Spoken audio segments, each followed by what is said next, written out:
ஹார்ட்டில் பம்ப் பண்ணும்போது 20% தான் நல்லா அந்த உள்ளே நின்றுடும், 80% தான் மேலே வரும். அதனால் எனக்கு இந்த மோர் தென் 10 இயர்ஸாக இங்கிலீஷ் மெடிசன் எடுத்துருக்கேன்.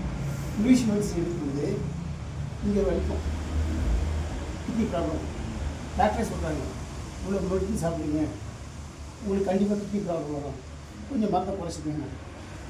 அது வேறு வழியில் சாப்பிட்டுருங்க. அன்ஃபார்ச்சுனேட்டாக சார் சொல்லி வாங்கி கொடுத்தாரு ஹார்ட்டுக்கு மாத்திரை. அது சாப்பிட்றதுக்கு முன்னாடி ஹார்ட் ப்ராப்ளம் இல்லை, இந்த இடத்துல கேஸ் ஆகிட்டு இது வரைக்கும் ஹார்ட் ப்ராப்ளம் இல்லை. அதே மாதிரி மோஷன் ஃப்ரீயாக காலையிலே இருந்ததில் போயிருக்கு. மோஷன் சரியாக போனால் கேஸ் எடுக்காமல் ஆகுது, இது அடைக்கும்.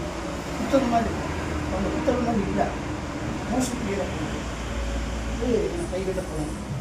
இந்த முட்டி வழியில் அந்த மெடிஷன் நான் வாங்கலாம், அது வாங்கினா சரியாகும்.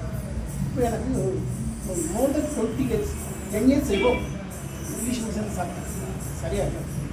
சாப்பிடுவேன் நல்லா இருக்கும். அப்புறம் இங்கே வரைக்கும் கிட்னிஸ் போனால் ஃபார்ம் ஆகிடும். இப்போ அது நல்லா இருக்கும். 66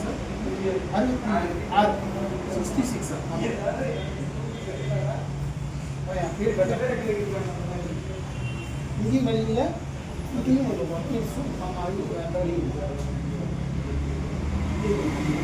எனக்கு தெரியாது. இவங்களாம் கம்பல் பண்ணி வாங்கி கொடுத்தாங்க. நல்லது sir, English medicine better, for better. நான் ஃபீல் நல்லாவே ஃபீல் பண்ணுறேன். இன்னும் ஒரு 3 தடவை வாங்கி சாப்பிட்டா சரியாயிடும். இப்போ வந்து ரெகுலராக யூஸ் பண்ணிட்டு இருக்கீங்க.